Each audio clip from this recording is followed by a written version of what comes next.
ప్రగతి channel ప్రేక్షకులకు స్వాగతం.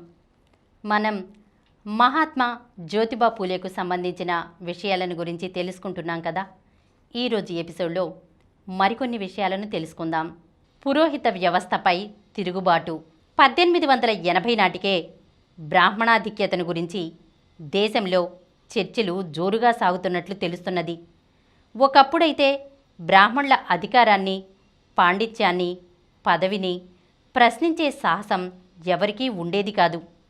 అలా ప్రశ్నించవచ్చుననే ఊహ కూడా ఎవరికీ వచ్చి ఉండకపోవచ్చు. కానీ అనంతర కాలంలో వారి పదవిని, బాధ్యతలను గమనించటము, విమర్శించటము, ప్రశ్నించటము మొదలైనాయి. దీనబంధు సార్వజనిక సభ, సత్యశోధక్ సమాజ్ వంటి సంస్థలు ఈ ఉద్యమానికి బాసటగా నిలిచాయి. వాద వివాదాలు ధాటీగా సాగాయి. పూర్వకాలంలో బ్రాహ్మణుల ప్రవర్తన, పాండిత్యం కూడా తగు విధంగా గౌరవాస్పదంగానే ఉండేవి. రాను రాను వారి నైతిక స్థాయి దిగజారుతూ వచ్చింది. ప్రజలకు వారి యందు గౌరవము సన్నగిల్లింది. అయితే ఎన్ని పోయినా బ్రాహ్మణుల మేధా సంపత్తి మాత్రం తరగలేదు. తరతరాలుగా వారి బుద్ధిబలం పదునెక్కుతూ వచ్చింది. జల సమృద్ధమైన బావిలో చేద ఉండడం సహజమే కదా. మత, రాజకీయ రంగాలలో వారి బుద్ధిబలం గౌరవాదరాలకు పాత్రమైంది. అందుకే పూర్వపు తేజోబలాదులు కోల్పోయినా బ్రాహ్మణుల అధికారానికి భంగం ఏమీ వాటిల్లలేదు. మతపరంగా వారు కొంత దిగజారిన మాట వాస్తవమే. వారేర్పరిచిన శాస్త్ర నియమాలను వారే ఉల్లంఘించారు కదా. అదే వారిని ఇతరులకు పట్టి ఇచ్చింది. వారి అప్రతిష్టకు కారణమైంది. శివాజీ ఎంతో శ్రమపడి నిర్మించిన సామ్రాజ్యాన్ని నాశనం చేసిన వారు బ్రాహ్మణులే. వారికి ఆ అపఖ్యాతి, అగౌరవము కలగవలసినవే అని పత్రికలు రాశాయి. బ్రాహ్మణులను ఇంతగా ఆడిపోసుకునే సమాజం బ్రాహ్మణుల వలె ఉండాలనుకోవటం వింత అని సత్యశోధక్ సమాజాన్ని విమర్శించిన పత్రికలు కూడా ఉన్నాయి. బ్రాహ్మణుల వల్లనే తమ పరిస్థితి ఇంత హీనంగా తయారైందని చెప్పుకునే వర్గాల వారంతా ఏకమై సంఘటితంగా పోరాడి అధికారము, గౌరవము, పాండిత్యము సంపాదించుకోవచ్చు కదా. అయితే అది జరిగే పని కాదు. వీరిలో వీరికి ఐకమత్యం ఎక్కడ ఉంది కనుక అని మరికొన్ని పత్రికలు రాశాయి.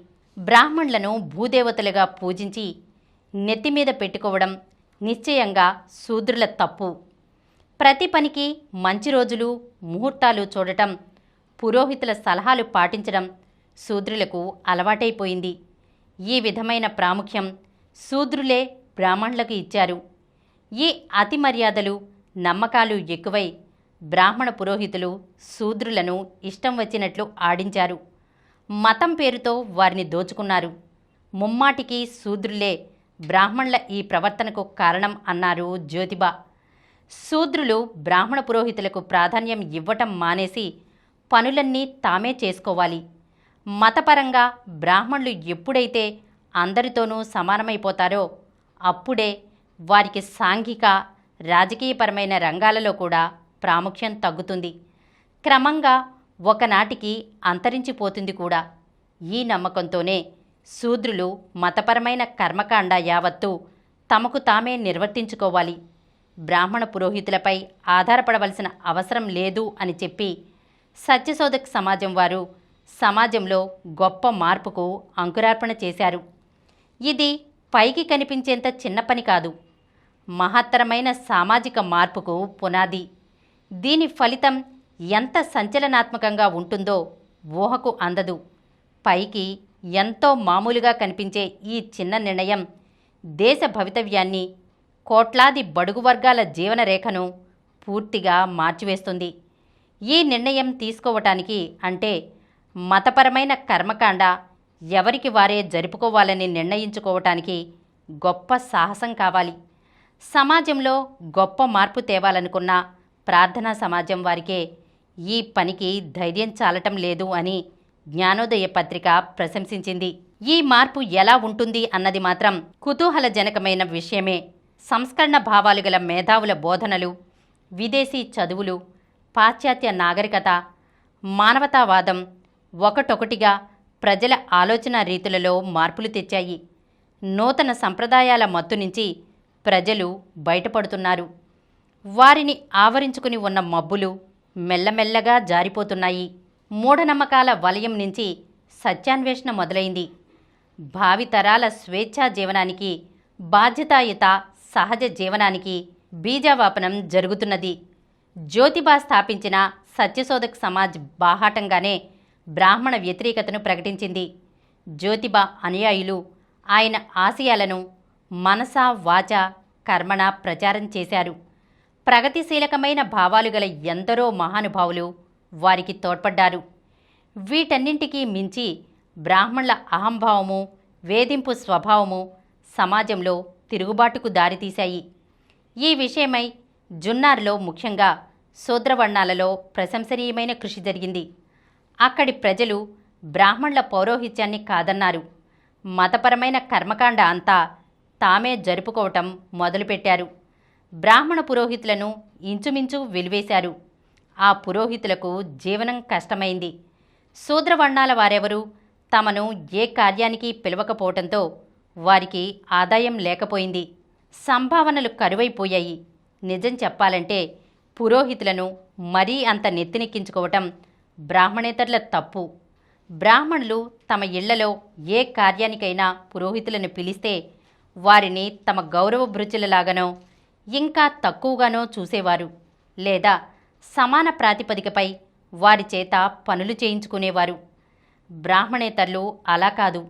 అజ్ఞానం చేతను, సమాజంలో అగ్రవర్ణాలకు ఉన్న ఆధిక్యత చేతను వారిని ఎంతో గౌరవంగా చూసేవారు.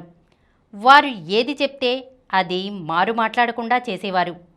పురోహితుల పాదోదకం పవిత్ర ప్రసాదంగా స్వీకరించేవారు. ఇప్పటికీ పూరి వంటి క్షేత్రాలలో ఈ అలవాటు ఉంది. బ్రాహ్మణ పురోహితుల ఉనికినే విస్మరించి వారి ఆధిక్యాన్ని లెక్క చేయకుండా ప్రవర్తించటం అలవాటు చేసుకుంటే అదే బ్రాహ్మణులకు గుణపాఠమవుతుందని సత్యశోధక్ సమాజం వారు ప్రచారం చేశారు.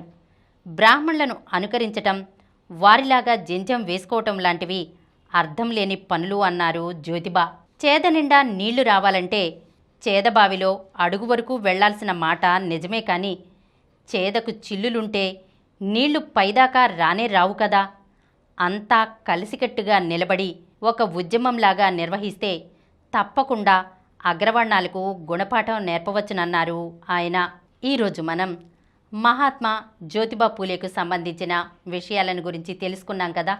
వచ్చే ఎపిసోడ్లో మరికొన్ని విషయాలతో కలుద్దాం.